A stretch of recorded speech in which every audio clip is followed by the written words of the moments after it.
This is the American Nightmare, Cody Rhodes, and you are listening to Potsy and Tino on the Potsy and Tino Show.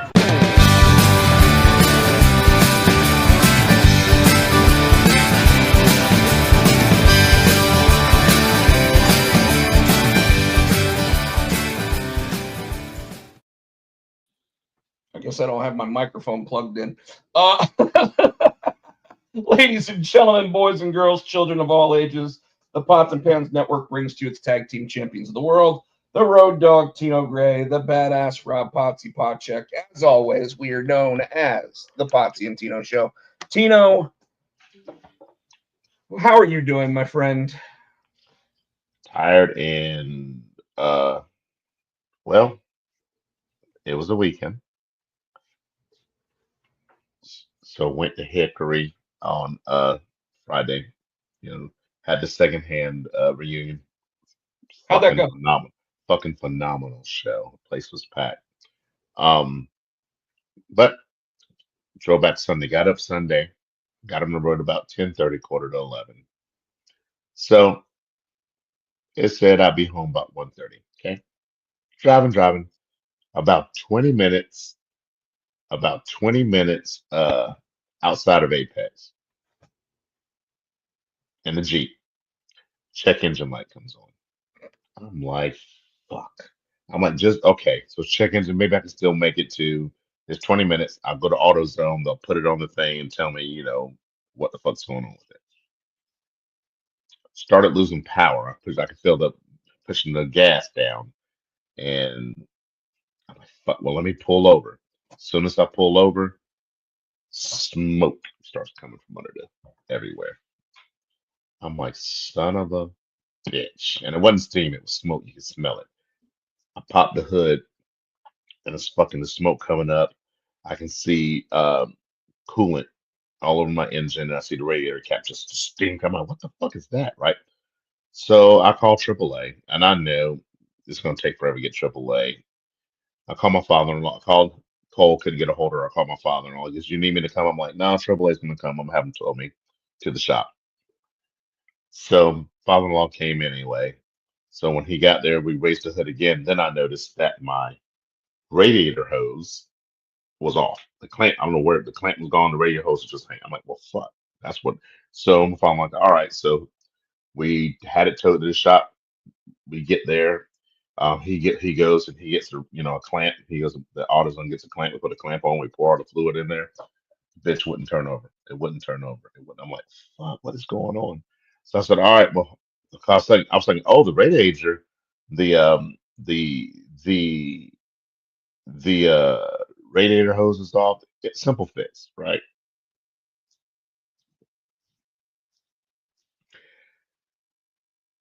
They called me today and said motor's fucked, motor shot. So it blew a head gasket, and they could probably fix the head gasket, but there's other stuff happening in the motor because it overheated, fucked up some other stuff in the motor. So we can put it on a new head gasket. The check engine light will still stay on, and it still can fuck up on you. So you can get a new motor. If I got a used motor, he found one, has 66,000 miles on it. After parts, labor, all that shit's gonna be about $5,700, which is about what the Jeep's worth. So I'm probably just gonna say goodbye to the Jeep and sell that bitch for parts. As much as I hate it, because I love that Jeep.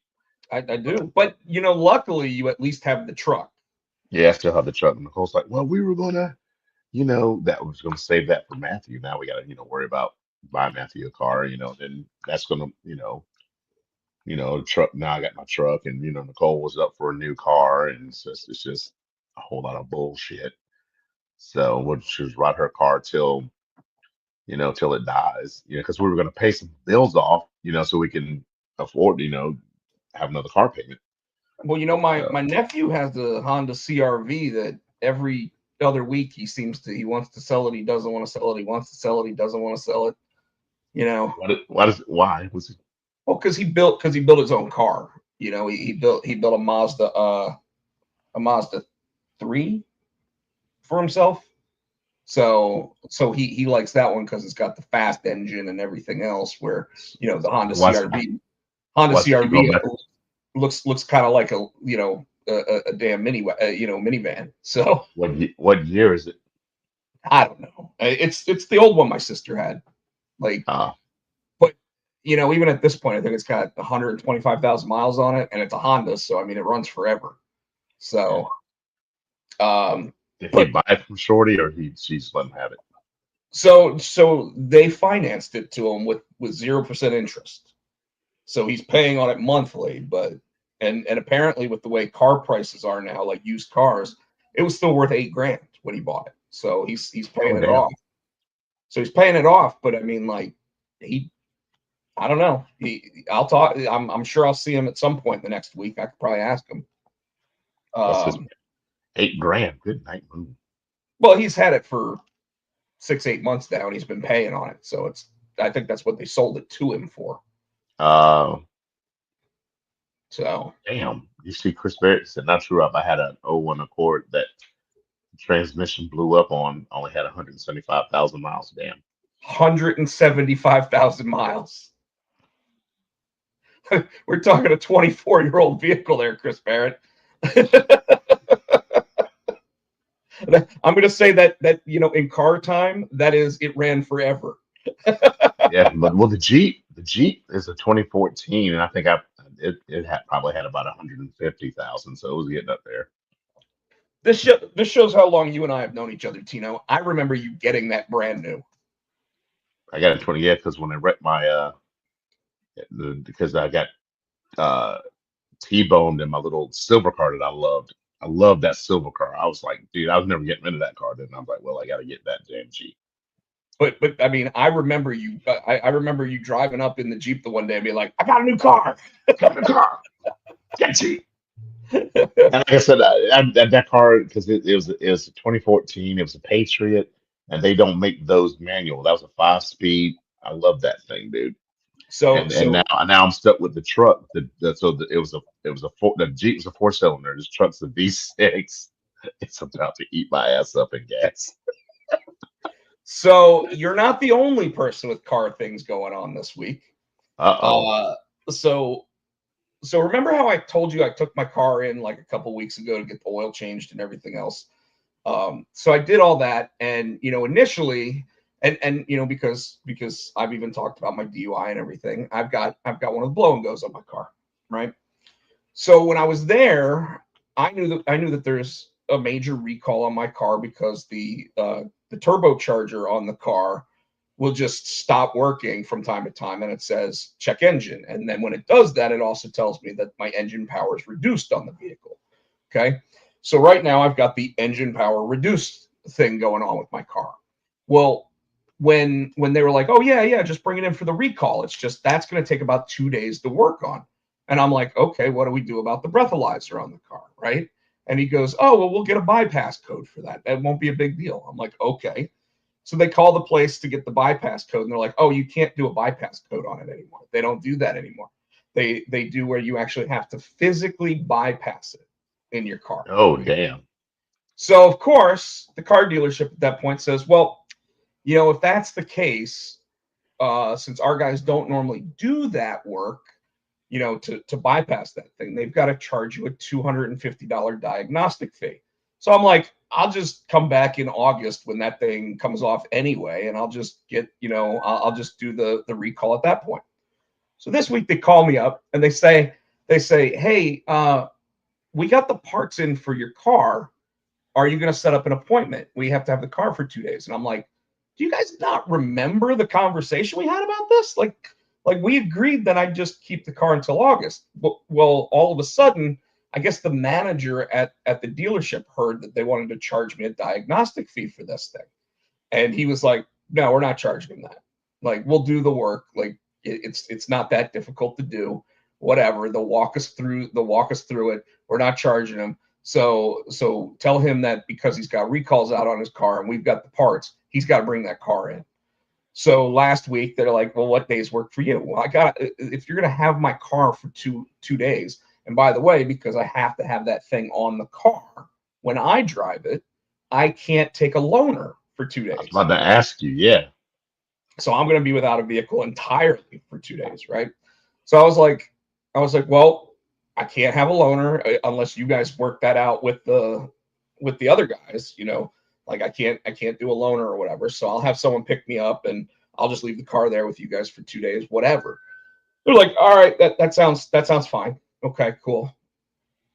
And then they don't call me back to set up the appointment because I can't do it Monday. Well, I guess I could do it Monday, but if they need it for 2 days, I need the car on Tuesday to do trivia. I need the car Wednesday to do trivia. Thursday, Friday are my only 2 days that I really have, unless it's Thursday, Friday, Saturday. So they were like, "We'll bring the car in on Thursday and set up the appointment." So I did. I set it up for 9:30 on Thursday. So I should have the car back sometime Friday. No big deal. But it took them like 4 more days to set up the appointment. And I'm like, because I'm not calling them back at that point. I'm like, you guys will call me when you're ready for it. This is already too much of a hassle for me. Because now I gotta ask a family member if they can pick me up from the dealership and blah blah blah. And my dealership's the one in Raleigh, and my family all lives in Durham except for my one sister. So it's like whatever, like it's a hassle for everybody. My mom said it shouldn't be a problem, so she's gonna pick me up from the dealership, whatever. But yeah, so quite a hassle for me too on car shit this week. Especially since I drove down to Fayetteville because I was going to do a launch party for Die Hard #3 because they have their exclusive cover, and then they were actually playing a gig Saturday night. So I drove down to Fayetteville for the signing, and then I stayed in Fayetteville to actually sign more copies at their gig that they did. And it's the first time I got to hear Fear State actually live, and they were good, man. They're they play stuff like what is it, Scars by I don't even remember who it was. So Papa Roach. Was it Papa Roach? Yeah, that sounds right. That was one of the, but they've got like four originals now that they play mixed in with all their covers that they do. So I was first time I got to hear them. I posted pictures on Facebook. I'm literally standing right next to the band at the thing, and of course, as they stop their songs, they hop on there and they're like, "Hey, if you want to get one of the comic books signed, here's the guy that created it." Blah blah blah. And I'm just like, so. Anyways, that and then I drove back on Sunday. Had some stuff that I had to do. Had to get the new trivia game done. But and then this week I'll be signing at Fight or Flight in Triangle Town Center on Wednesday from, I believe, 12 to 3. I think that's what we agreed to. So I'll be over at Triangle Town Center because we had to have the book out before Easter, and damn it, I did it. I got the book coming out on Wednesday. So for all you folks out there, if you come to Triangle Town Center, I guarantee they'll have copies because I'll be bringing mine just in case for whatever reason the orders come in late or anything like that. But Tino, one last thing that I want to talk about with what's up with me. Been posting about it online. I get a couple of my comic books graded from here and there.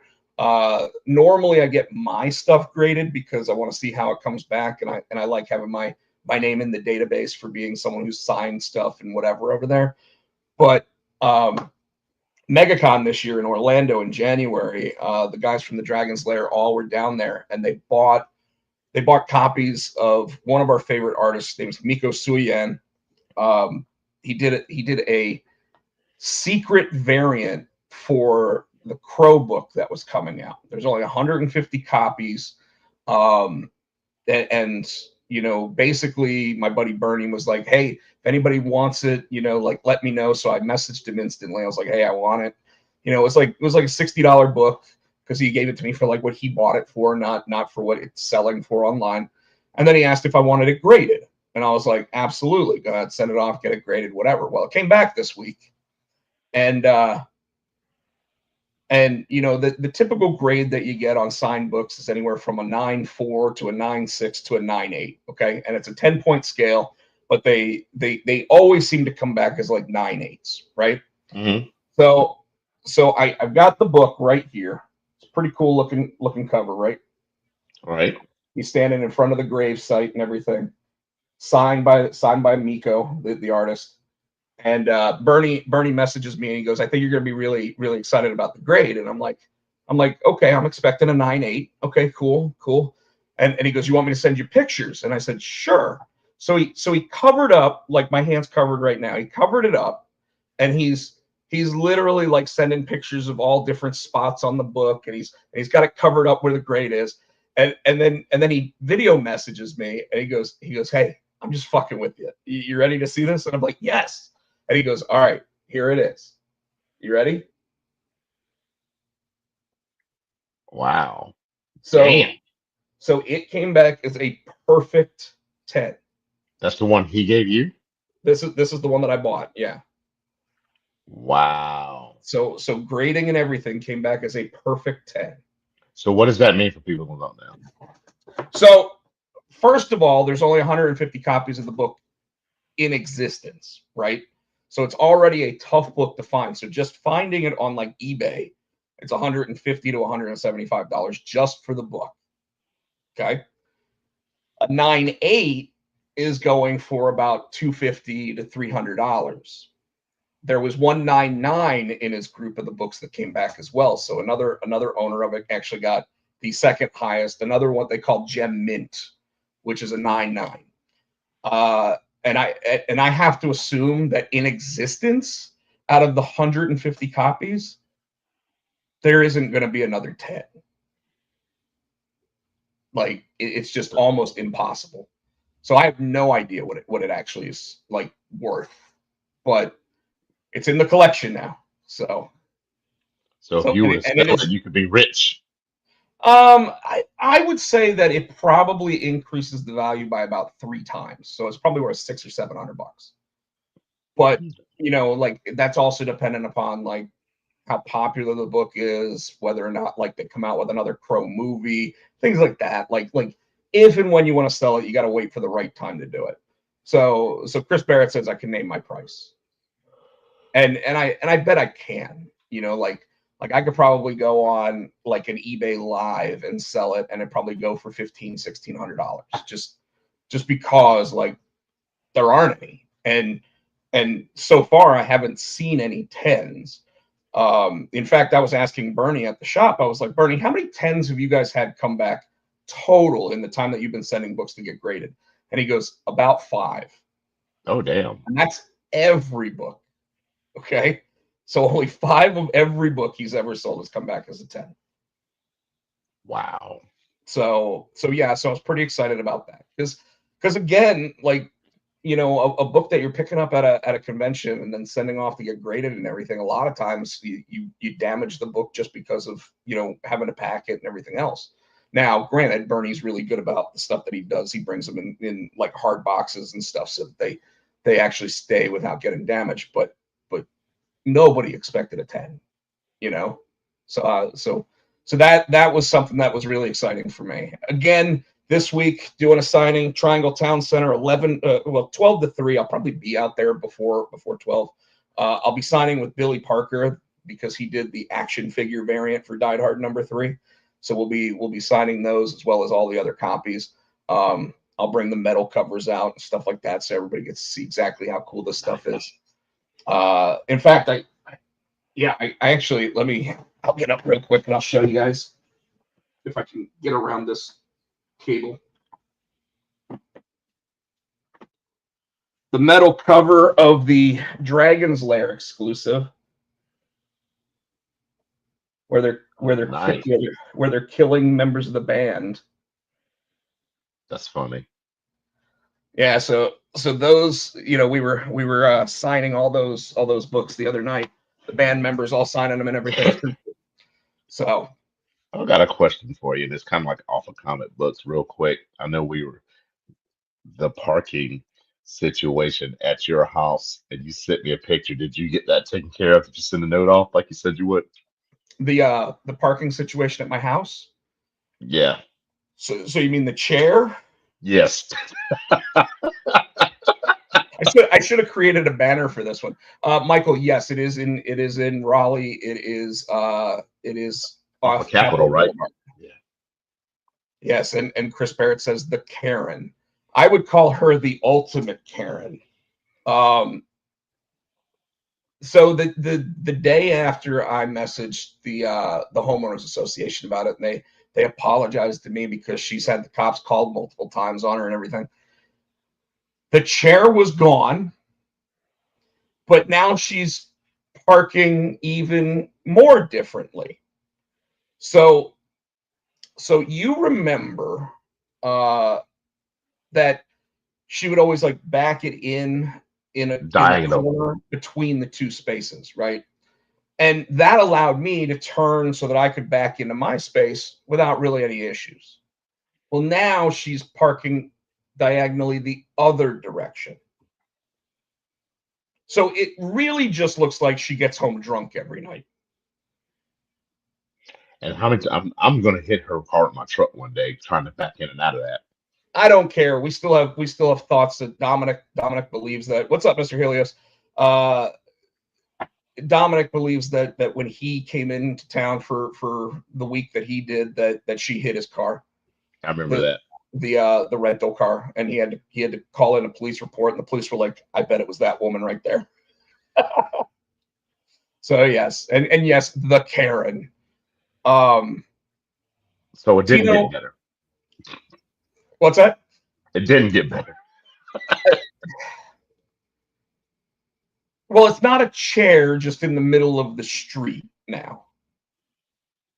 Just she needs whatever.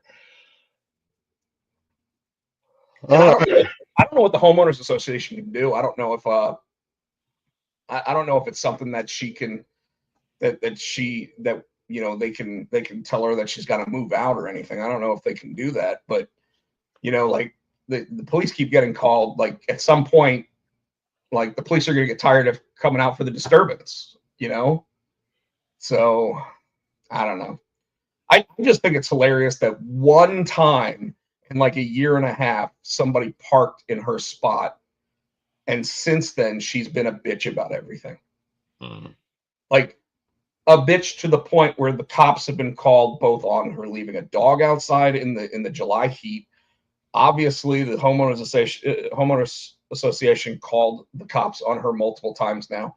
Like, I just don't get it. I don't like. Why would you even want to live here at that point?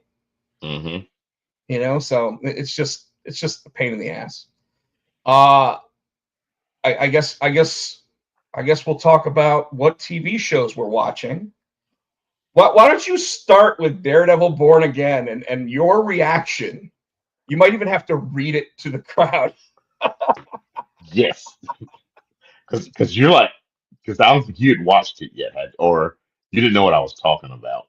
Because I had finished watching it and I was like, I thought you were talking about NXT because it was Tuesday night. I thought, and it was like 10 o'clock. I thought you were talking about NXT, and I hadn't gotten home because I was still out doing trivia. Oh wait, no, I had watched. No. This was I texted you Wednesday at 5:44, and then I think you thought I was talking about Dynamite because you were watching Dynamite. And I Oh, was right. like, That is what happened. Yeah. and then I just texted you. I'm like, how the fuck are they going to end an episode like that? You're like, I missed the end. What happened? And I figured, oh, you're thinking about Dynamite. That's said, no, exactly what I was thinking. I'm like, I'm talking about Daredevil. Did you watch it? Yes. You're like, yes, it was excellent. I just finished it. That's the cliffhanger, and I thought that was the last episode. And spoiler warning for everybody. If you haven't watched it, too late. It's a week. We thought Daredevil. He can't be, but it looks like Daredevil. Daredevil got shot. He was at the Well, Matt Murdock got shot. Matt Murdock got shot. It wasn't Daredevil, but it's Matt Murdock. They let Bullseye? Is that his name? What's my man's name? Bullseye escaped from prison. He went to a white party that Fisk was throwing. He had a gun. Matt, his super hearing, heard the gun click. The dude shot. Matt jumped in front of Fisk, which I don't know why he did, but he jumped in front of Fisk and took the bullet for him. I don't let that fat bastard die. Well, so a lot happened in like the last 10 minutes of the episode. Yes. Like Matt Matt showed up at the party and then realized while like he put it all together while he was there that it looks like it was Vanessa that actually put out the hit on Foggy Nelson. Yes. And you know, again, spoiler warning for everybody out there. And then he was confronting her, saying, "Does your husband know, or did you? Oh, he doesn't. You acted on your own." And that's when Fisk started going up to Murdoch because he was heated, and that's when that's when Bullseye with the sniper rifle takes the shot, and it goes right through the shoulder of Daredevil, and he's just left like lying on the ground. You hear his new girlfriend sitting there screaming out, and you just see like Fisk, and he's just sitting there like, "Fuck just happened," you know? Well, I thought his girlfriend was going to leave him. Yeah, well, I mean, they had been fighting because her being a psychiatrist, she obviously thinks that he's paranoid about the fact that he says that Fisk has it out for them, and the only reason why they actually sought out her to be their psychiatrist was to get back at him somehow. And I thought she was going to figure out that he was Daredevil, because when she's like, he knew that he knew my name. And then remember in the earlier part of that episode, you know, of when they killed Muse, he had touched her face and kind of memorized it. And then when she was dying, they showed him touching her face again, and she's kind of like looking. I'm like, yeah, she just figured it out, but she didn't. Well, we don't know what she figured out because throughout this episode she kept saying, "You're deflecting, you're not telling me the whole truth, you know, like," so we don't know what all she figured out, but we have to assume he's hiding something from her, and she just, you know, she might just be in shock still from the entire situation.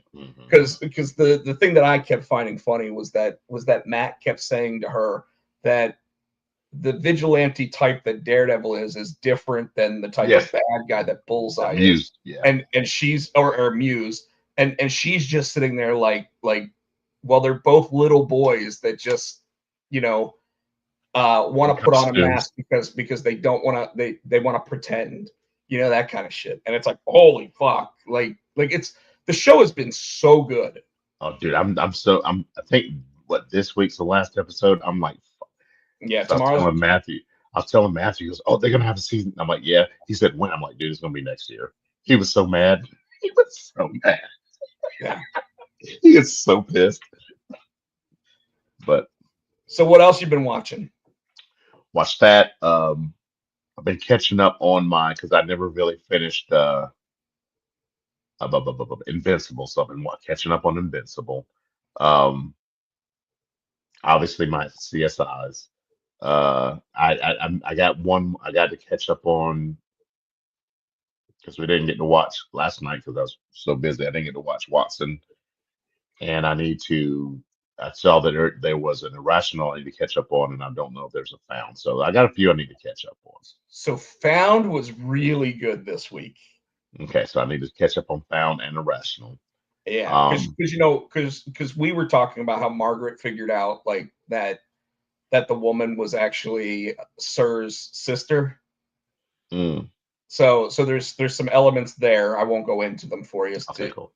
You know, but yeah, I found that really interesting. I've been watching Suits LA. Obviously, I watched the Law and Orders, and they've been pretty good. You're talking about Dark Side of the Ring. I hadn't seen any of that. I want to see which one. So how many are there now? So I know there's supposed to be some good ones out there. Seasons. No, but which one do you want? Are you in the new season, or are you watching the older season?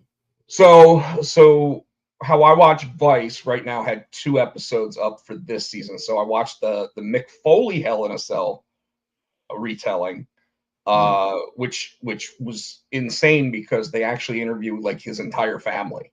So Colette's being interviewed, Noel's being interviewed, Mickey Foley's being interviewed. No Dewey, but I think it's because he either did or does work for the WWE, so he might not be allowed to talk about it.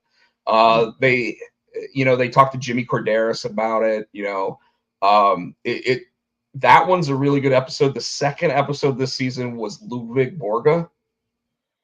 That's the one I keep saying. I'm like, this mug was a damn white supremacist. Nobody knew. Yeah, I didn't know he had a swastika Well, apparently tattoo. there's two other episodes that have already come out. There's a Big Van Vader episode, and then there's another episode, and I want to watch both of those. But what I noticed with some of the episodes, like starting last season, they stopped being like the real dark side stuff, and they started talking about like the redemption stories of some of these people, like Buff Bagwell and how he actually like put his life back together after it all started falling apart. So I thought that was interesting. I also watched Dark Side of the Cage. I watched the 2 episodes about Pride and how it went from like being like the top MMA thing out there to all of a sudden like being bought and Dana White being like, "We kicked your ass and now you're part of us." And it's like so humble, Shut the hell up, like Danny White. he's such a dick about that Yes. stuff. Suits LA had Harvey Specter in it this week.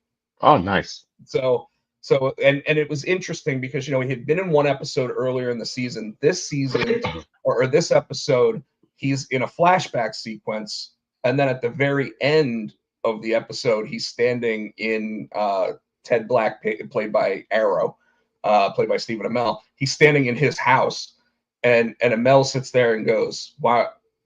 What did I tell you that you could pour my whiskey?" And he goes, "Oh, I poured it for you, because we need to talk." And then he hands him the whiskey, and then Amell goes, "Well, did you make yourself one?"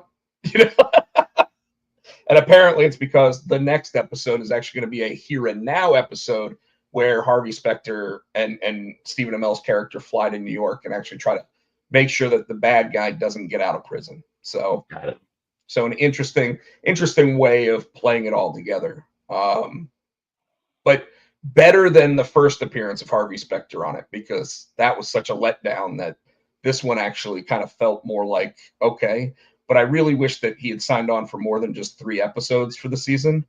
See what Helios said. You know what? That's perfectly all right, Mr. Helios. We understand.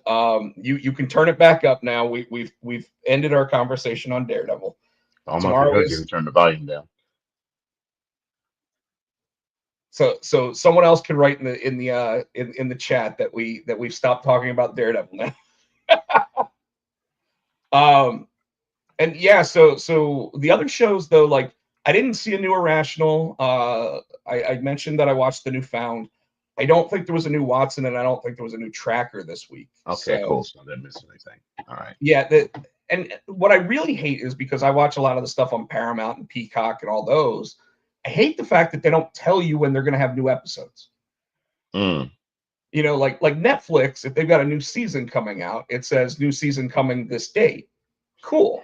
Well, on Peacock it does look, because that's how I know if it's a new episode or Rational when you go on, because I got it on my It'll list. say new It'll say new episode. episode. Well, it'll say new episode, but it won't tell you like when it's coming back or when it's not going to be showing an episode. I see what you're saying. So you just wait, and it's like on network, it's like in 2 weeks. It doesn't do that on the. Okay, Yeah, I got you. Like for Monday Night Raw, Netflix always says upcoming, and it'll say what day. Yes. Obviously, we know it's Monday Night Raw, but it says that. So, anyways, I haven't watched Sakamoto Days. I've been watching Black Mirror. You ever watch that? I've heard of it. I haven't watched that one. No. So it's like single episode of like just the weirdest shit you could think of. So like I watched the first episode of season 7. So, and the nice thing is you don't even have to watch it in order. You can watch episodes however you want, basically. But the first episode of season 7 is about Rashida Jones and her husband, and she finds out. Yeah, exactly. Rashida Jones finds out that she has cancer, brain cancer, and the doctors basically say, well, it's inoperable, except maybe there is this one study group out there that says that they think they've got what could fix it. Then the wife from Blackish, she plays a sales rep for this company that's like, here's what we do. We basically take that spot of the brain, we clone it, and we put it into a hard drive, right? And then what we do from there is we take the brain thing, the brain cancer out, and we put a kind of like a computerized version of that portion of your brain back in your brain. Everything sounds like it's great. They're like, it's only $300 a month, right? Which, I mean, if it gets you more time for life, $300 a month doesn't sound too bad. Well, it's just like every streaming service in the world, because it starts out, it's $300 a month. Then all of a sudden, like randomly one day, she's sitting there and a little kid goes, my parents are splitting up and I don't know what to do. And all of a sudden, like, she just goes, well, you could try calling Christian groups and getting this type of blah, blah, blah, blah, blah. And then the kid's like, what? And she goes, what are you talking about?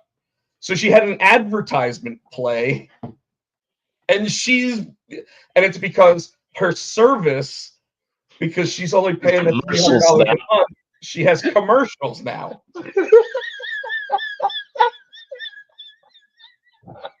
So of course they go back to the rep, and the rep's like, oh, well, we just launched Brainwave Plus. So now you can add Brainwave Plus for only $500 more a month. And when you do $500 more, so now it's Yeah. $800. Yeah, $800 a month. And of course they're like, we can't even afford the $300 that we're doing. So they're like, oh, well, we could keep you on the common plan like you're on right now. And they're like, the common plan? It's actually it's I gotta watch that. What's that on? It's on Netflix. It's called Black Mirror. And like I said, there's 7 seasons, and it's just like weird technology shit, like constantly. I gotta watch that one though. That shit sounds funny as hell. Well, it does and it doesn't, because it's quite sad at the end of the episode. But oh well. But I mean, like, yes, I was laughing the first couple times that, like she's intimate with her husband, and all of a sudden, like, she just whispers in his ear, if you'd like to try, we now have 7 flavors of lube, and blah blah blah. No. And then he's like, what are you talking about? And she's like, what are you talking about? And he's like, you just started talking to me about lube. And she's like, no, I didn't. Shut up. Like, yeah. All right. So yes, like Chris Barrett said, our cousin Rashida Jones. So, Tino, I don't really have that much more to talk about with anything, including last week's wrestling shows. Both Raw and SmackDown to me felt like they were filler episodes for the most part.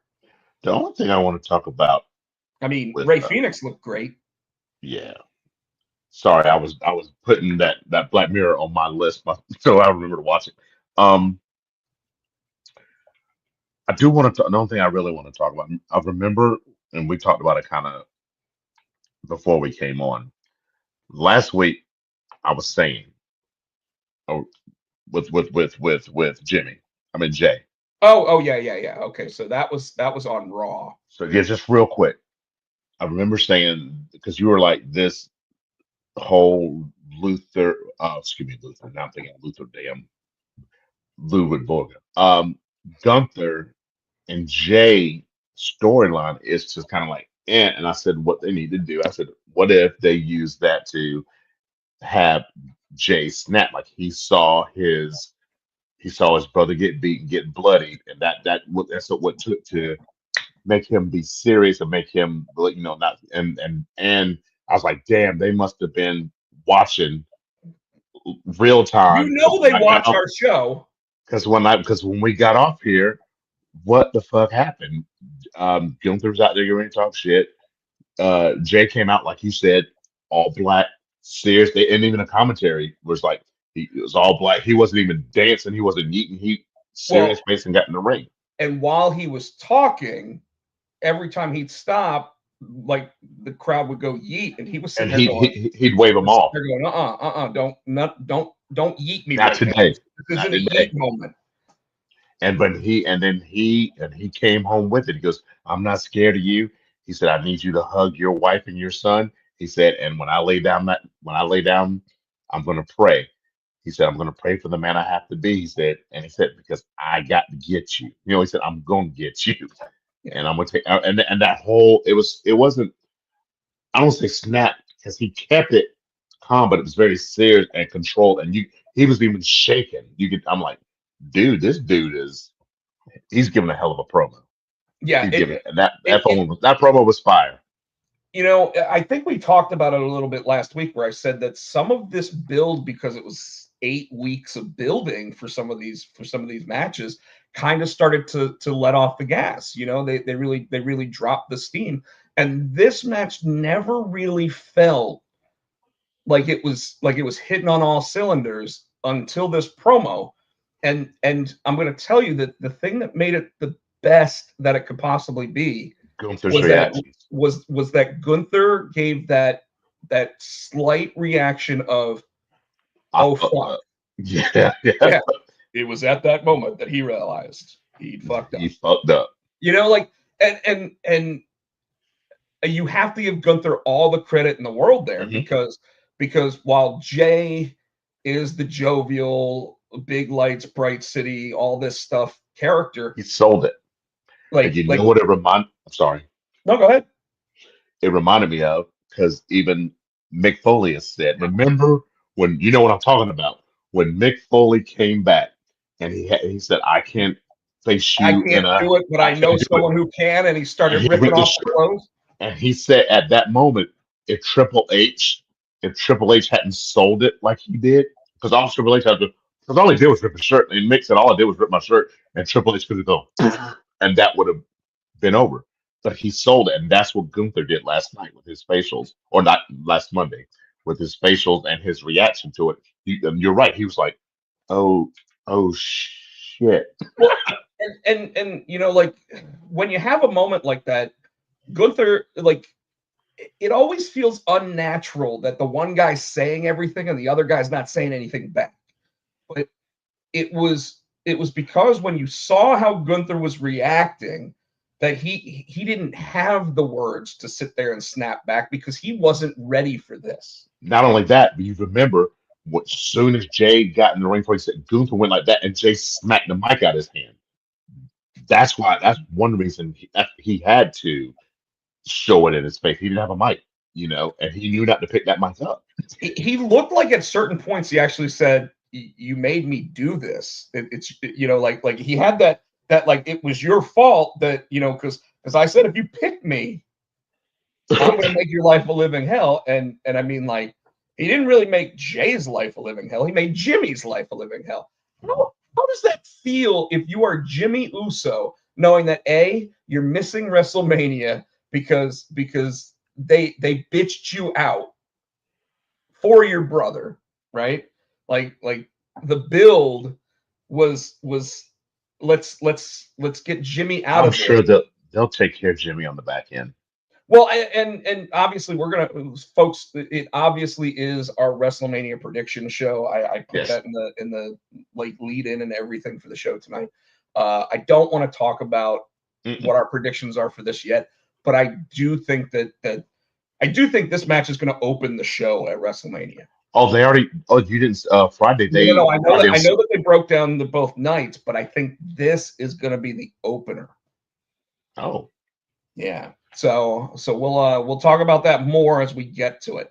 You did bring up a good point though. The whole like conversation piece. I noticed in NXT that when the young OG was sitting there and he was clapping at like Lexus King and Ricky Saints and everybody, that Lexus King was sitting there doing the whole like let it, and he kept going, let him cook.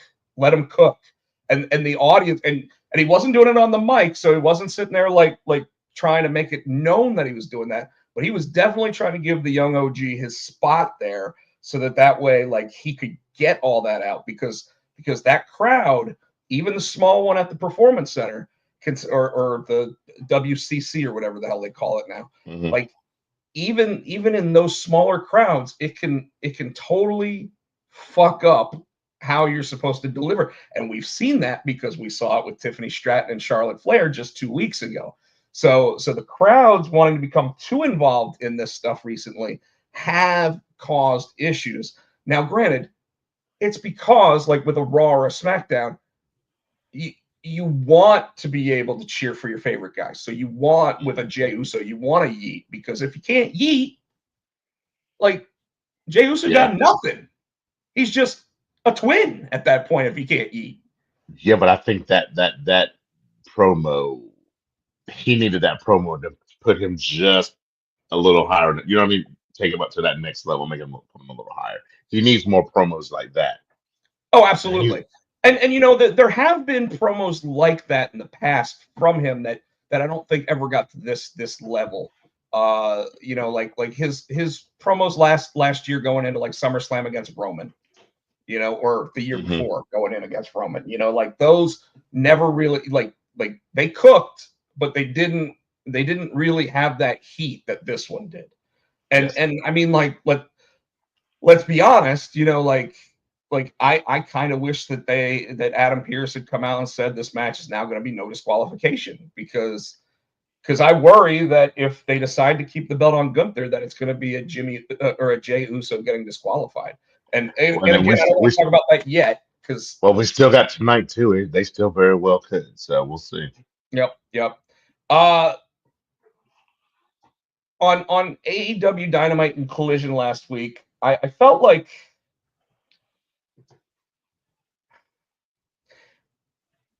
someone in our wrestling group on Facebook mentioned, and I think it was Scott, mentioned that, you know, like AEW is really good at putting on good matches. You know, and even like the 8-man tag match last week where it was, oh, it's a $400,000 match. Who comes up with that number, by the way?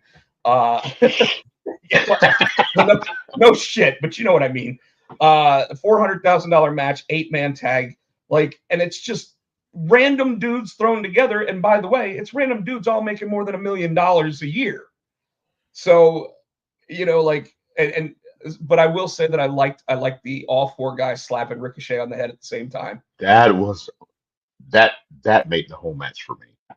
But I got to ask you, you're in the hometown of Mark Briscoe. You've Chicken. got Speedball Mike Bailey and Keith Knight or Kevin Knight, Keith Knight, Kevin Knight. Kevin Knight. You got both of them who are new guys. And who do you give the pinfall to? Osprey? Yeah. I Like, didn't like that either. all 3 other guys, if you're gonna have the baby faces win that, and by the way, that's the kind of match that you have the heels win. When you do an 8-man tag like that, you give it to the heels because the good guys can't get along or whatever, and you know, like, just doesn't make sense. But anyway, couple real quick things from AEW last week. Chris Jericho snapped. Sudden Death Jones. I said text you that. Sorry. Yeah, Sudden Death Jones, but Jericho snapped though. What I mean, but what does that mean? You know what I mean? Well, he's going away. He's taking vacation. He's going to be touring with Fozzy. You know, like whatever. He's going to be gone for a while. And at his age, he's been around a lot more than I thought he was going to be for like this year. So, but now like I feel bad for Brian Keith because he just looked like a whipping boy during that entire promo. Like he even had the little while the whole thing was going on, you know, like I like Big Bill. I thought that they were gonna do it looked like they were gonna do a Big Bill Jericho thing the way Big Bill started out. well, I have a feeling that's So going to be what it ends up being. Like when Jericho comes back and he's like, "I'm proud of you guys," they're going to be like, "We don't need you," and that'll be what gives Jericho his return to babyface. I don't know because people are cheering Bill. I'm wondering when they're gonna push him in space. Well, I don't know. We got more with the whole Hurt Syndicate and MJF, and I thought it was funny that Shelton sat there and said, "I'm starting to laugh at George Costanza." And then like MVP or MJF, we know he's good on the mic. We know he's good in the ring. But here he looked out of place to me because he sat there and he goes, "Do I look like some punk ass bitch?" And like MVP's like, "Why are you yelling? It's just the 2 of us standing here."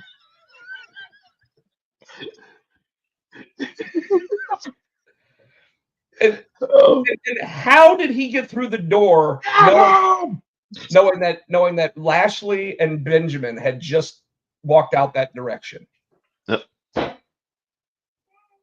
Mm-hmm. Get down. Man, talking to Matthew like that. I'm talking to the cat. And then the last thing I want to talk about AEW this week. What the fuck is up with FTR, man? Like they snap, they take out Cope. I can't believe I actually just called him Cope. They take him out. What's that? That's his name. His name is Adam Copeland. But anyways, they take Your him name is out. Potsy. No damn Potsy. He wants to be called Cope if he wants to. He goes out on a stretcher. Potsy. Shut the fuck up. Hey, I didn't come up with that. Other people came up with that for me. Cope did. Maybe he didn't come up with Cope. You know what? Yes, he did. He definitely did. I'm going to call him Copey from now on. Copey. So anyway, this week on Collision, they decide that and you and I talked about this off air. They decided to go after one Tony Schiavone, and Dax tried to give him a pile driver, and when he picked and he missed on the first attempt, but when he picked him up for it, that crowd did not boo what they were doing. That crowd cheered that Tony Schiavone was going to take a pile driver. I don't think he missed the first muffler. I think he went to pick him up, and they asked him, "Oh, do you have the muffler? You don't have the muffler. I can't do this." You'll shit your pants. I think when he went to pick him up, Tony Schiavone peed his pants. Yeah, no, that was a muffler. He had the muffler on. He shit himself. I was asking you, do you think really that Nigel's coming back? And you're like, no, you think it's just Nigel? You know, the commentators are protecting each other. But I'm like, it at least has to be something, because they even Hardwood was like, you stuck your nose in our business. So I think they might get maybe a match out of it.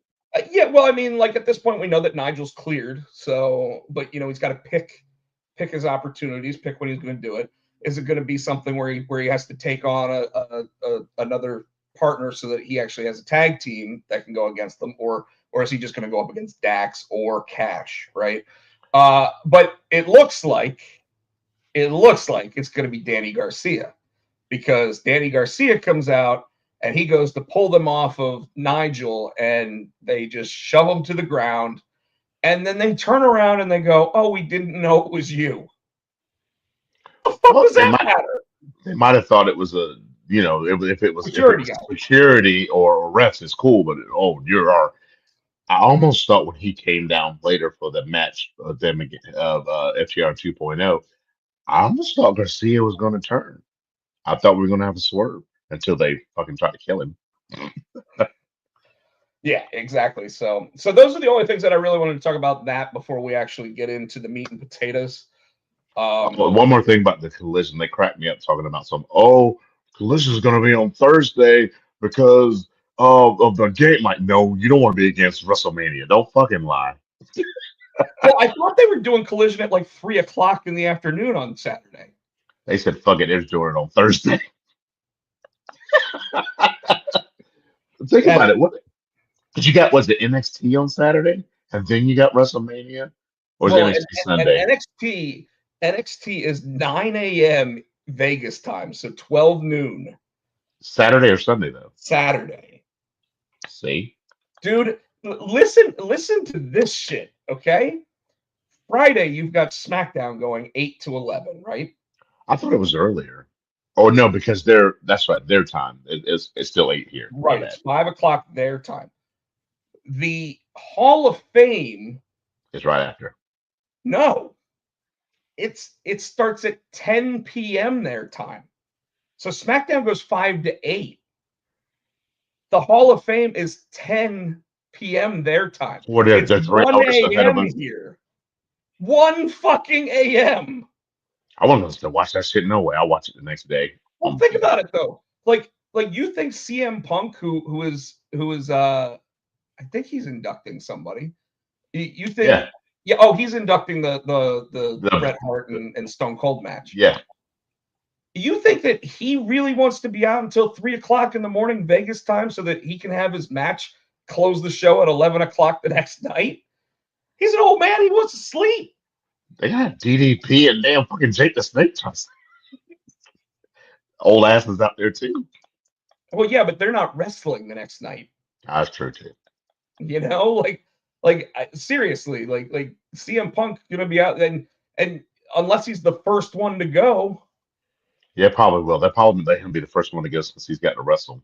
Speaking of Hall of Fame, they did add Kamala, Ivan Koloff, and Dory Funk Sr. Why Dory Funk Senior? Why not Junior? Well, I think Dory Funk Jr. is already in the Hall of Fame. Oh, okay. And Terry's in, right? Yes, Terry's definitely in. I But see. these are like Trying to get all these are like the yeah, they're not going to get inductors. We're just going to do a little video package for each of them. and this is what and posthumous too, because aren't they all dead? No, is Ivan dead? I think Ivan Koloff's still alive. Kamala is dead. and And- Senior's dead. And Dory Funk Sr. is definitely passed. Okay. Yes. So I was the only one still alive. So they might try to his old ass out there. But, we were talking about Kamala and everything, and now it is official. Kamala is going into the Hall of Fame. But yeah. Koloff's still alive, he said. And they did announce the inductors for the matches that, or for the other ones. You've got Shawn Michaels is inducting Triple H. You've got like I said, CM Punk is inducting the match. The Undertaker is inducting his wife Michelle McCool, even though there's no relation between the two of them. As to why isn't Layla L the one that's Ivan Koloff's dead. Ivan Koloff died in 2017. Oh, okay. He said the key is alive. Ivan's dead. And that might have been what I was thinking. And then of course, the one inducting Lex Luger is Sting. No, DDP.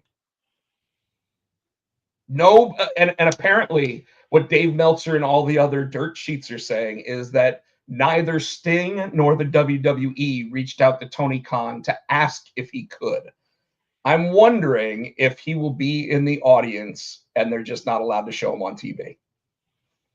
I would hope so. Well, that's his best friend. Hopefully you try to be there for his best friend.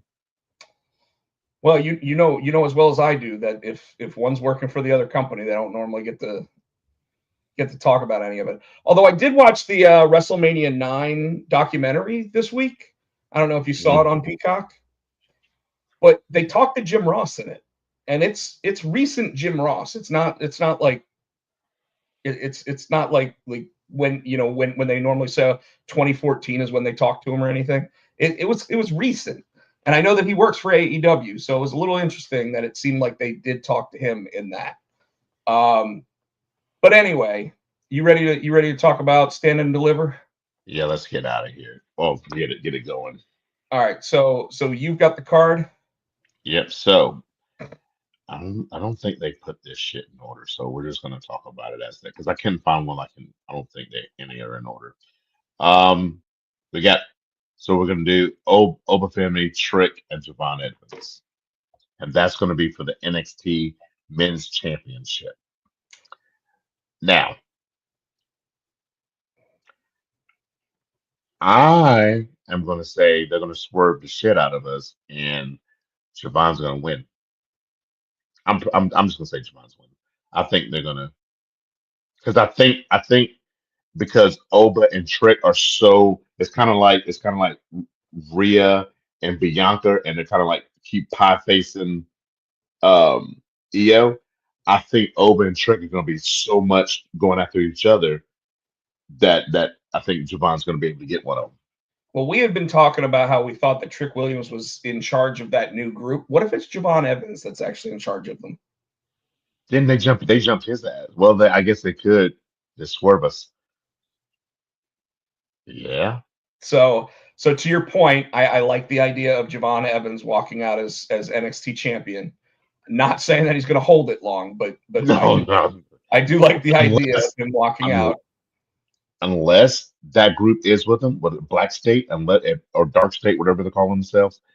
If he is the leader of them, I can see him holding it for a while with them. Yeah, Kind of, I guess I could see that too. And that would be really the only way I could see Javon Evans walking out of that match as the winner. All right, next.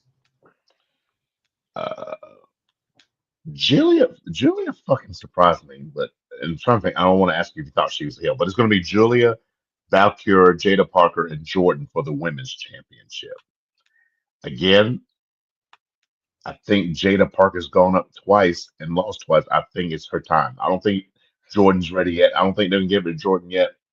I think Julia and Stephanie are gonna fucking be in their own little world. This is one of those matches where I wish it was Cora Jade because I'm just picking Cora Jade, right? But I'm calling Jada Parker. So I guess I'm calling both titles changing.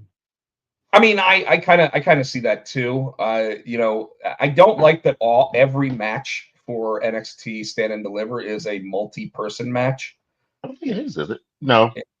I thought it was. I thought every single one of them has at least 3.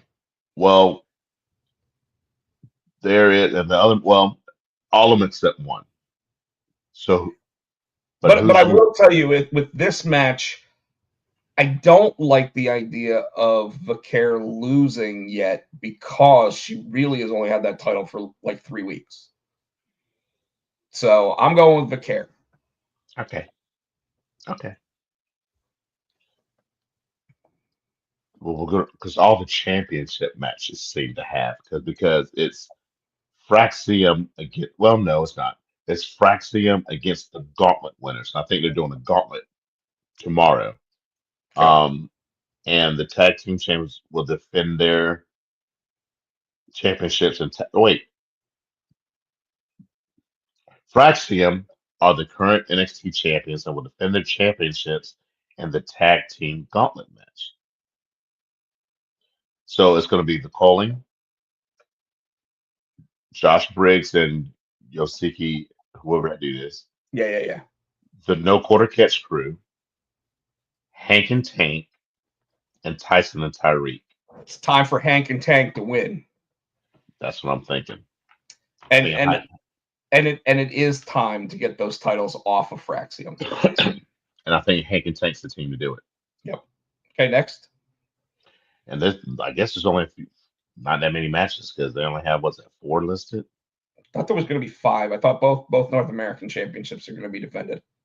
It's not showing them up here for some reason. I think you're right.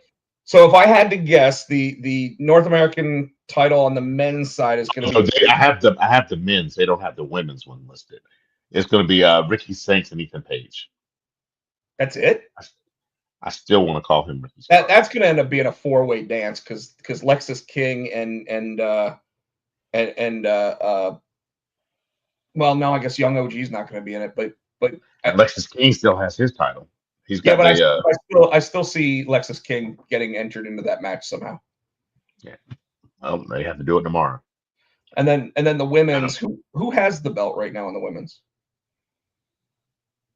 No, they're doing aren't they doing the? Oh, they're doing like a 6-way match for it.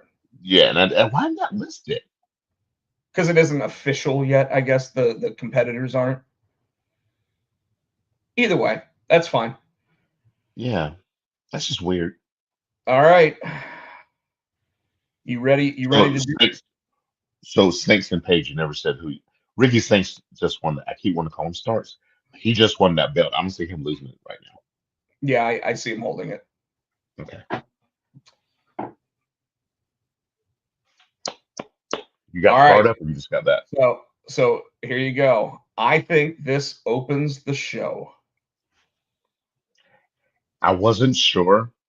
I was worried that they were going to keep that belt on Gunther, but and as much as I wanted Jay to win, I thought he could keep him Gunther until I saw that promo next week. I think Jay's going to pull it off. So I think that there is a strong possibility that Jey Uso gets disqualified in the match. So you think they're going to keep that belt on Gunther? I like the idea of the title change, especially if it opens the show. Like if it opens the show and Jey Uso doesn't walk out and new, then that place a riot. No fucking. it's pretty bad booking at that point, right?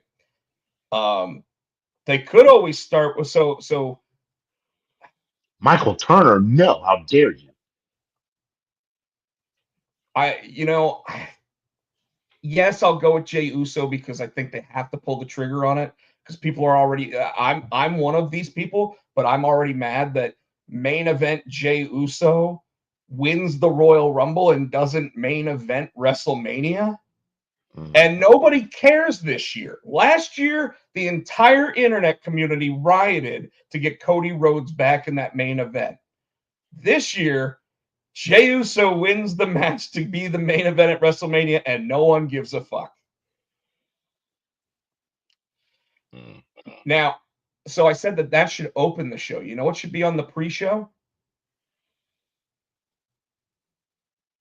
The fuck? Now, and we'll get back to this one in a minute. Here you go. So War Raiders versus New Day for the tag team championships. Who you got? New Day. It kind of feels like they have to, right? Okay, I'm with you on that one. All right. It's 2 years in a row, no Chad Gable on the card, but we do have El Grande Americano versus Rey Mysterio. This is such a waste of a spot for us. This is a Raw SmackDown match. Ray, yeah, but I don't. Chad I Gable deserves the damn match. I don't like this. It's stupid. I don't like this character. So I'm calling that Rey Mysterio pulls the mask off. Yeah. And in turn wins the match. Yeah. All right, here we go. You ready? Jake Cargill's whooping that ass. We say that except this new Naomi is awesome. See, I wish that they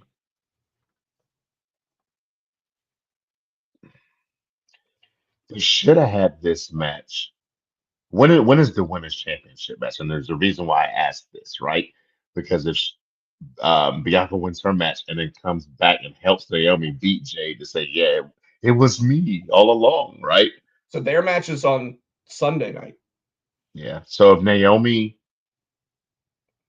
beats Jade, does she go and help somehow Naomi and it's going to come out that Bianca and Naomi were working together. Well, Bianca has been turning more and more heel every week, but they're keeping them on opposite shows, and you know why? It's because they don't want it to seem like Bianca was involved with the Jade angle, but we know, like, at some point, I think it's going to come out pretty obvious that is the case, right?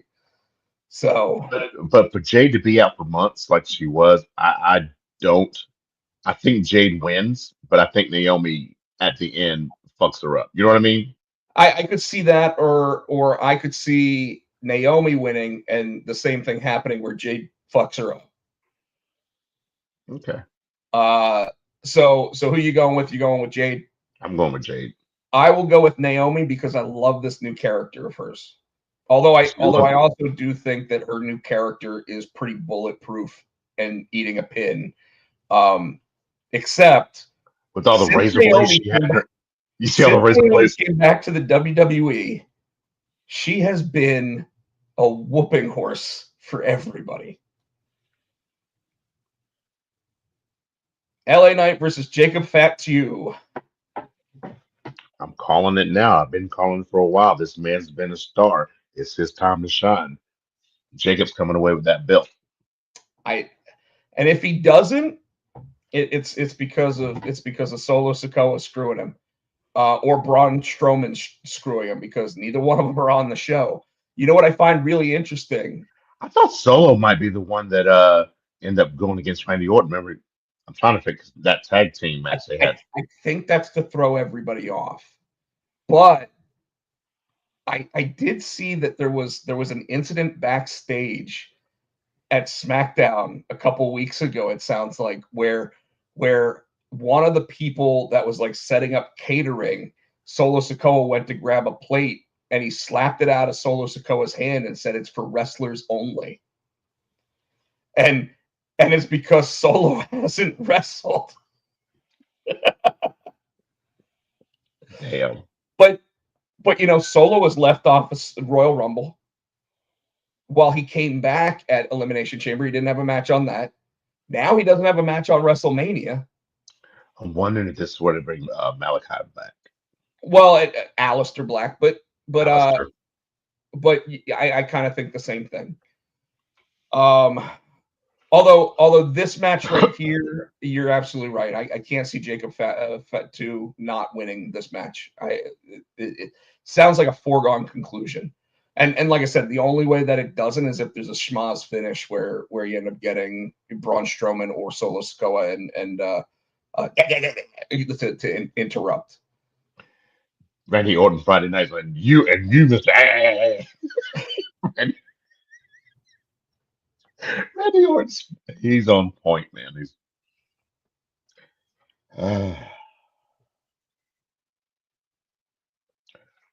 So I said that this match should be on the pre-show, and here's why. Neither one of these women should be rewarded with being on the primetime show of WrestleMania. I was on that same line. I think that because Charlotte, I think because she's the veteran and she knows better and she went rogue, I think she loses this match. I think Tiffany was going to win it anyway, but I think now for sure there's no hope for Charlotte winning this match if it gets punishment.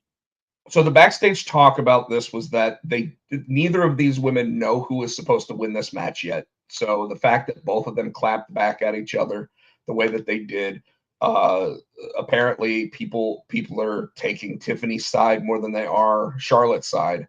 Well, they're saying because when they did that side by side, Charlotte. So Tiffany, I guess, was being proactive, and she's like, "Okay, if you do it again, I got something for you." Yeah, no, absolutely. And here's the thing that I don't agree with. The fact that everyone's like, oh, Tiffany should have never actually mentioned the divorces, and she'd never. Well, if she should have never mentioned them, Charlotte shouldn't have mentioned them on a talk show. Sorry, it's the truth. The fact that she did means that there's a problem. Yeah, she opened up the floodgates for it, and we talked about that last week. But I mean, like Ric Flair sitting there, like talking shit the way that he is. If Vince McMahon was still booking, I swear this is exactly what would happen.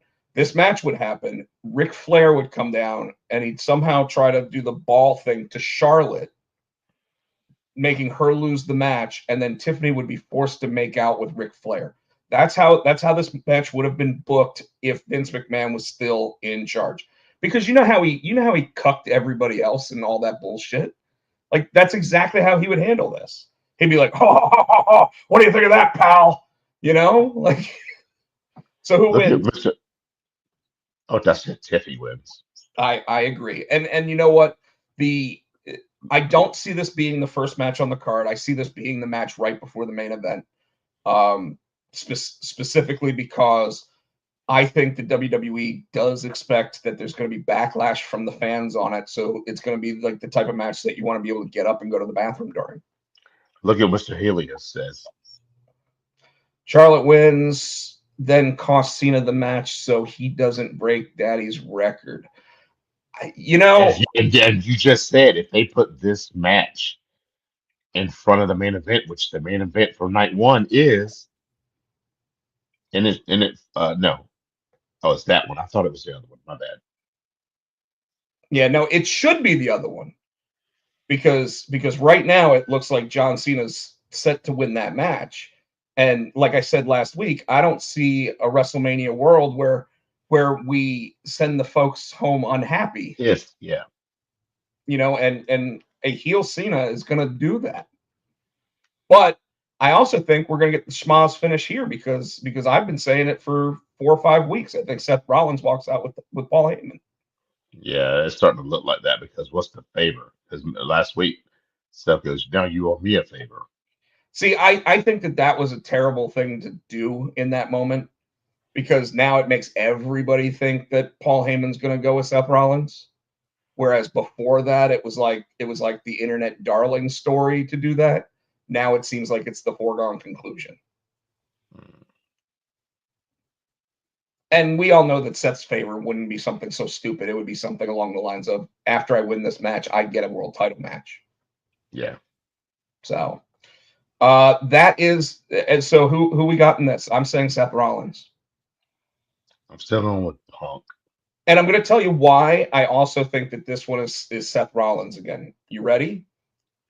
Last year, Seth Rollins' plans of getting the Seth Rollins versus CM Punk main event match fell through because CM Punk got hurt. So what did they do? They made him the fourth wheel of that tag team match when he really had no placement in it, right? Mm-hmm. This year, he's the third wheel in the Roman Reigns versus CM Punk match for the services of Paul Heyman. And it just makes sense to actually give him the win this time. Mm. So that's where I'm going with that one. Okay. So night 2. Now I'm trying to look to see what match I think is going to open the show. Michael Turner. Paul walks out with the Paul guy, not one of them in the match. We saying Brock? Are we saying Brock, Michael Turner? Helios says the same thing. Brock comes and F5s everybody. I don't see it. I see Brock Lesnar being quite happy making his tomahawk steaks and sitting at home, probably not even watching WrestleMania. All right, we'll have to wait and see. All right, I'm looking to see what match I think is going to open the show on night 2. And you know where I think it's going to start?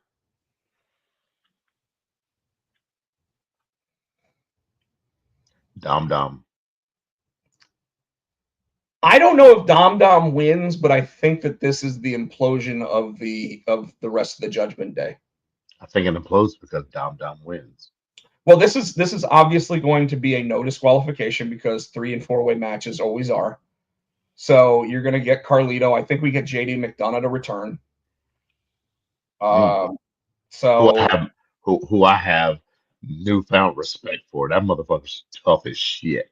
yes, he is. And you and I talked about this, and we even shut Chris Barrett up about it. Yeah. Bear says Penta. Turner says Finn. Who you got? I don't see Finn winning. I see Finn getting screwed, but I see Penta winning because Dom screws Finn. So either way, Breaker's not walking out with that belt. I think he's on his way to the main event. Oh, to the world title picture. Yeah, and although you know what? No, I am gonna say I think Braun Breaker holds the title. I think he keeps it because we've seen him go 26 miles an hour and spear through Carlito, and Carlito's response to that, by the way, was the funniest fucking thing I ever. I think I've ever. Cool. Well, no. When he wrote, I know he's had some good ones. But no, what he said about that spear from Braun Breaker last week was, my funeral service will be on Thursday this week. My family is asking for quiet and like respect in this moment of time. And we want a closed casket. I'm going with Braun Breaker on this one. Okay. Although don't be surprised to see Phoenix come out to try to help his brother. Why do they even put him on SmackDown? Why do they keep them apart? To build them, man. Like they're both so as the Lucha Brothers, they're great. Don't get me wrong, but separately, they can both be the level of Rey Mysterio. You know, in terms of the merchandise sales and everything else. So having those merchandise sales at each of the at each show rather than both on one show kind of opens up like the merch that they're going to bring to the shows now. So okay. That we already said. I think that they're going to use. Excuse me. They're going to use AJ Styles to get Logan over. I think Logan wins this match. Agreed. Agreed. Uh,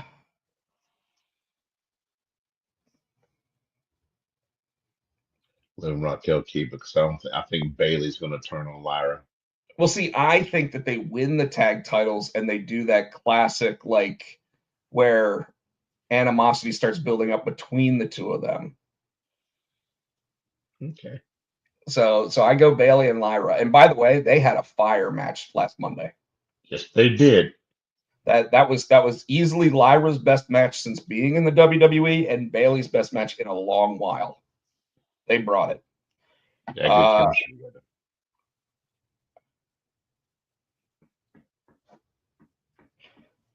This match, I'm stuck here. I don't. this match should be the type of thing that they start at the beginning of the show and they go all the way down the Las Vegas Strip fighting, and it's a cinematic match where they're going into a casino and they're thrown on a roulette table and all that other type of shit. I know that they won't be able to do that, but seeing like throwing one into the New York little lake thing that's out front, that would be awesome. Although it's illegal, you can get arrested for doing that. But doing that kind of thing would be awesome. But I would actually say that you have this match, like they keep cutting back to it, would be how I would do it. So it takes like 2 hours to actually get through this match. And when they finally do get to the arena and everything, they go ahead and they actually like continue to wrestle for a little bit longer. And then I would have a big spot where somebody goes through a table, near the entrance ramp area, 1, 2, 3, and that's how you finish that match. Well, that's not how they're gonna do it. So, who wins? You tell me. I told you I'm stuck on this one. I am going to go with Drew McIntyre. I feel like they've been doing him dirty a lot recently. So I mean, he lost the title in 5 minutes. To Damian Priest. Yeah. So I see them going 50-50 at WrestleMania. Did you see what a bear said? He said they should fight all night, do the main event, and when Cody wins, they're still going, and WD gets a decision on Monday. They won't do all that. No, they won't go that far with it. But I could see them. I could see this being the type of match where they, the last time they were in Vegas, do you remember what they did? They took the OJ footage. Remember? And it was Gold Dust and Roddy Piper. Yeah. And they did go outside and street fight out there. And you know what? I'm tired of street fights just being arena fights. Well, Helios agreed. He said it should be a fight through all the matches. So that'd be a long ass fight in 3 hours, which they'll probably do pre-tapes. That's exactly what I'm thinking. Yeah. So I went with Drew. Yeah, I have to agree with you. They got to let Drew have something. All right. You ready? I'm going with. I know Bianca hasn't lost to WrestleMania, but I think I'm going with Rhea. I think I'm going with Io Sky retaining. Really? Yes. Why? And that's a good question. I really don't know why I'm going there with it, except for the fact that I'm tired of her getting pie-faced constantly. And I know she got a little bit of a one-up last week, but it's not anything that makes her look like she's strong yet. Although it did look like she broke Rhea Ripley's nose. Oh my God! By having her almost go into like Bianca's knee. Yeah. I just from this I tend to think that it's got to be it's not every title can change hands in a show like this. So I think that this is the match where like it would surprise everybody and be a good surprise if Io Sky actually maintained. Okay.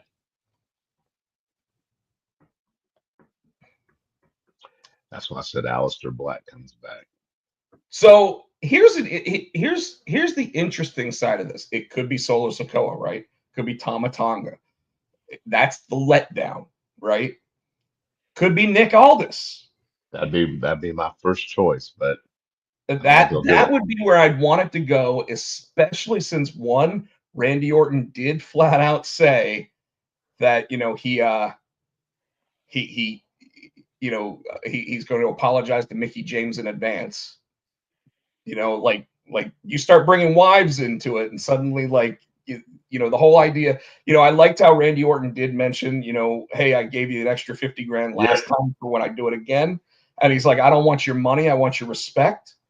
Well, the only way Nick Aldis is really going to get his respect is in that kind of situation. Now, however, you mentioned Aleister Black. There's also a little guy by the name of Rusev that is Yeah. already signed to a contract, right?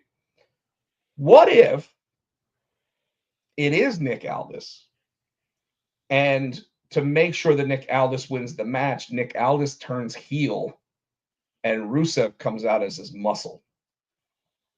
Oh shit. And then the next night, you end up having Aleister Black come out on Raw or on SmackDown the following week. That way, you can have Aleister do because they were already showing vignettes and everything for him. He doesn't need to be the WrestleMania opponent, but we've all already said that an Aleister Black entrance at WrestleMania is going to be fire. Yes. So, all right. Rusev didn't he didn't is he a commentator for TNA? I thought he was done. He's already signed with WWE, right? I think Helios is asking about Aiden English, because Aiden English was the commentator on TNA.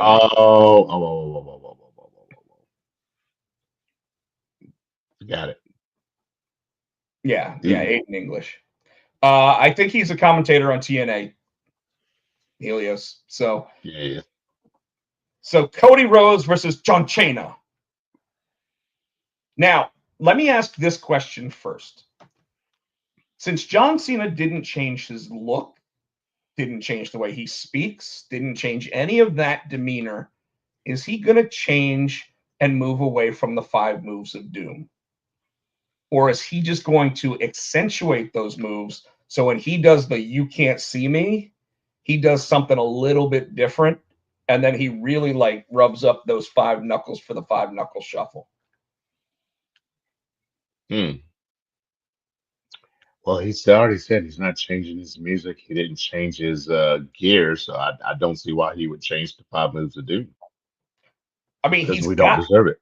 he's still got to take the opportunities to cheat to win, right? Because that's what heels do. If he doesn't do that, is it really a heel turn? Chris Bear, what are you even talking about? No, that's why I didn't even read it out.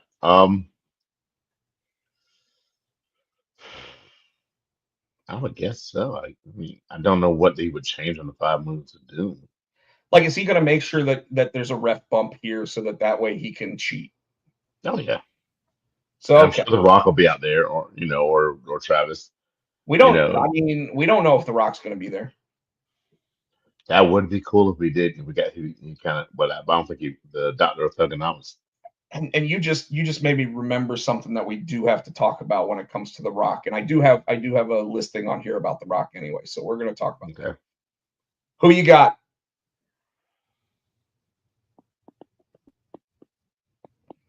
Everybody in the comments, who you got? Much as I hate it, I think I'm gonna have to go with Cena. Why do you hate it though? Because I know he's gonna. I don't want it to be another Brock Lesnar, Roman Reigns, not there defending damn Moxley with the title being held high. You know what I mean? I like the title to be defended. Well, I don't know how often it's going to be defended, but he is listed for about 9 shows in the next 3 months. And he's listed for Saturday night's main event. He's listed for the next pay-per-views. So I mean, we could get matches. It could be where Nick Aldis forces him to actually wrestle, right? Turner says Cody wins and turns back. Cody wins and Cody turns bad guy. Nah, I can't see it. I think this heel turn for John Cena was to make sure that Cody actually had a really good Strong heel hill. work, especially since they weren't going to get The Rock this year. You know, Mhm. Yeah, I'm gonna have to go with Cena. I think I'm going with John Cena as well. I'm thinking that the entire arena boos. I wouldn't be surprised if stuff starts getting thrown into the ring. You know, like Bash at the Beach style. Um, I'd love, and actually based on where they're going to be in Vegas, John Cena's going to come out in black and silver. Because think about it, he came out in blue and white when he was in Indianapolis for the Indianapolis Colts. He came out in red, white, and blue when he came out in London. He came Mhm. out, in Toronto, blue and white. So he's going to come out wearing black and white or black and silver. So he's Okay. going to look the part of the heel. And Vegas is the perfect spot for that because obviously the Raiders are, the biggest bad guys on the block, right? So, Yeah. yeah, I go with Cena. Now, you already started talking about this, but did you see the Rock's post this week where he was trying to figure out a Rubik's cube? Now I saw the one where I think I sent you the TikTok or something. They're like, how can you sell shampoo and you don't have any hair? We've been asking that since the whole thing started with Papa Tui, but he posted where he was looking at and he was sitting back and he just kept looking at the Rubik's cube and it was like he was trying to figure it out. And at the end of it, he actually says, "This shit's too difficult for someone like me to figure out," or something like that. But what was interesting about it was he was wearing a New Japan Pro Wrestling T-shirt. Hmm. The old school King of Sports, black and white. It was a ringer shirt, so it had the black sleeves on it and everything. But it was a New Japan Pro Wrestling shirt that he was wearing. Why is that And interesting? suddenly it got the whole world talking about it. And in fact, New Japan Pro Wrestling's own Twitter handle sat there and said, "If you smell what the lion is cooking," and the lion is obviously on the New Japan logo. So, is it possible that TKO is working at, and this is why the Rubik's Cube being something of trying to figure it all out is they're trying to work out how to work alongside New Japan right now. Hmm. Or TKO is looking to purchase New Japan Pro Wrestling.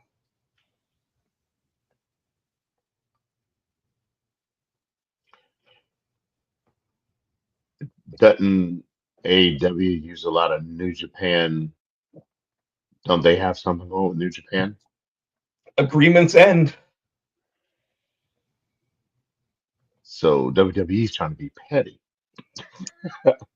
I didn't say that, but obviously WWE wrestlers since Daniel Bryan was there had wanted to work matches in Japan against the best Japanese wrestlers and had never been told that they could. And Triple H obviously has been working with All Japan Pro Wrestling. He's been working with Pro Wrestling Noah. He's been working with a bunch of those other sites. So it's possible that they're trying to get the King of Sports, New Japan, involved with them at this point. But now back to that main question: is The Rock appearing at WrestleMania?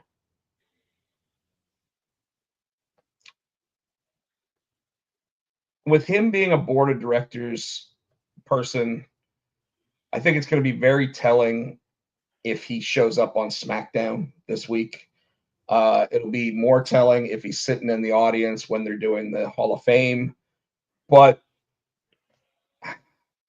since coming back to the WWE last year, I don't know how you do the show without him Hmm.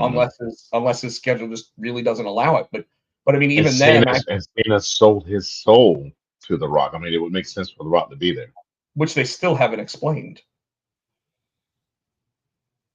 So I'm going with yes, even if it's to have a backstage segment with Stone Cold Steve Austin. You know, maybe Stone Cold sits there and says, "I better not see you go out there, boy." You know, we know that Austin, Bret Hart, and the Undertaker are all going to be in attendance. Yeah. So, I believe that's all I got for tonight, man. Wow. So I was telling Rob off air, fucking Easter weekend, man. So I got a lot going on, family and stuff. So I don't know if I'll make it there or if I'll have to watch it here, but we'll figure it out. Helios, you know, you're invited over here at least Sunday night. Although I am thinking about making it Saturday night this year, just because like makes it easier for everybody. You know, if they can make it on Saturday rather than Sunday. But folks, I mean, that's our WrestleMania breakdown. You know, I think we gave you firm answers on all of them. I hope somebody wrote them all down so that way we've got it, because I'm not going to remember who I picked. I never do. But tonight was a fun show. Got anything else, Tino? No. I, All right, go ahead. I guess it's so hard to say goodbye to yesterday to my Jeep. Let's play taps for it. Um, you can find me on Blue Sky. Was it Blue Sky? Yeah. Blue Sky. You can, and I'm on the Insta SC Tino. I am on TikTok at Tino Great Music. You can find us on Facebook, Potsy and Tino Show. The Twitter, we're Foxy, Potsy and Tino. I try to say Facebook and Potsy. On Twitter, we're Potsy and Tino. We're here each and every week on the Pots and Pan Network every Monday. Give us a thumbs up, like, subscribe, buy our shit. Thank you to Adam's House Catch for the wrestling song. You can catch it on iTunes for 99 cents. 99 Jones. 99 Jones. Oh, I haven't. did we have a Cappuccino Jones? I didn't get to watch it yet, but I don't think he was on. I don't think we had a Cappuccino Jones signing. Did you hear anything? I don't think we did. No, I have not heard back from his booking site yet. Well, folks, we're trying to get our new favorite wrestler, Cappuccino Jones, on the Potsy and Tino show. Obviously, with WrestleMania week and everything, I would assume that ID wrestlers are going to be in Vegas this weekend because they're holding a big tournament for the first championship. Okay. So, and I know that he is an ID wrestler with them. So, with that, like Tino was talking about it, obviously you can find me on all of the socials, Rob Pochak or Rob Potsy Pochak, and then on Twitter at Pochak. So that's everything for us this week, folks. Thank you so much for checking us out. I'm in that one. What's that?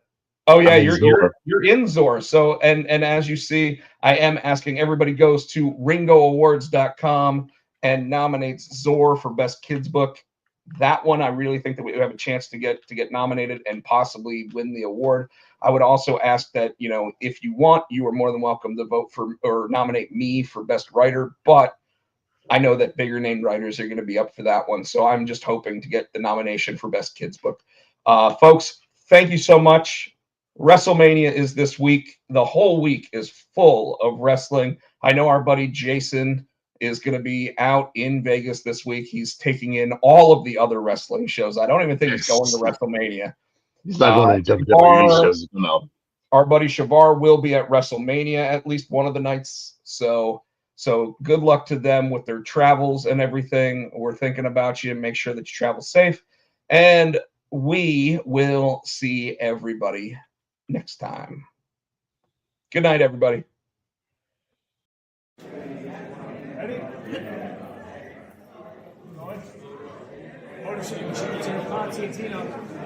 For the Potsy and Tino show. Thanks for watching.